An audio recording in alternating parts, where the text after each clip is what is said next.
শহরের প্রাণকেন্দ্র বাঙালির বৈদিক ঐতিহ্যের অন্যতম প্রতীক কলেজ স্ট্রিট চত্বরে উচ্ছেদের আশঙ্কায় ছড়িয়েছে তীব্র উদ্বেগ। ফুটপাত ও রাস্তার ধারে বসে বই বিক্রি করা অসংখ্য ক্ষুদ্র ব্যবসায়ীদের মধ্যে আতঙ্ক তৈরি হয়েছে সাম্প্রতিক গুঞ্জনকে ঘিরে। যদিও এর তরফে এই আশঙ্কাকে সম্পূর্ণ ভিত্তিহীন বলে দাবি করা হয়েছে।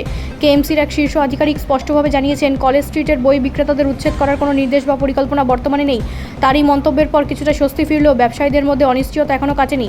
কলেজ স্ট্রিটের এক পুরনো বই বিক্রেতা বলেন, আমরা প্রজন্মের পর প্রজন্ম ধরে এখানে ব্যবসা করছি। হঠাৎ করে উচ্ছেদের কথা শুনে ভয় পেয়ে গিয়েছিলাম। আমাদের জীবিকা সম্পূর্ণভাবে এর ওপর নির্ভরশীল। অন্য এক বিক্রেতার কথায়, সরকারি আশ্বাস পেলেও আমরা নিশ্চিত হতে পারছি না। আগে অনেক সময় এমন ঘটনা ঘটেছে যেখানে হঠাৎ করেই অভিযান শুরু হয়েছে। এই পরিস্থিতিতে সাধারণ মানুষের প্রতিক্রিয়া কম গুরুত্বপূর্ণ নয়। কলেজ স্ট্রিটে বই কিনতে আসা এক ছাত্র বলেন, এই জায়গাটা শুধু বাজার নয়, এটা আমাদের সংস্কৃতির অংশ। এখানে যদি উচ্ছেদ হয় তাহলে তার বড় প্রভাব পড়বে। এক অধ্যাপক জানান, কলেজ স্ট্রিটের বইপাড়া কলকাতার ঐতিহ্যের প্রতীক। উন্নয়নের নামে যদি এই জায়গায় স্বকীয়তা নষ্ট হয় তবে তা অত্যন্ত দুঃখজনক হবে। শহরবাসীর একাংশ মনে করছেন, প্রশাসনের উচিত উন্নয়ন ও ঐতিহ্য এই দুইয়ের মধ্যে ভারসাম্য বজায় রাখা। অন্যদিকে ব্যবসায়ীরা চাইছেন লিখিত নিশ্চয়তা, যাতে ভবিষ্যতে এমন আশঙ্কা আর না থাকে। সব মিলিয়ে কেএমসির তরফে উচ্ছেদের গুঞ্জন খারিজ করা হলেও কলেজ স্ট্রিটের বই বিক্রেতাদের মধ্যে যে উদ্বেগ তৈরি হয়েছে তা এখনও পুরোপুরি কাটেনি।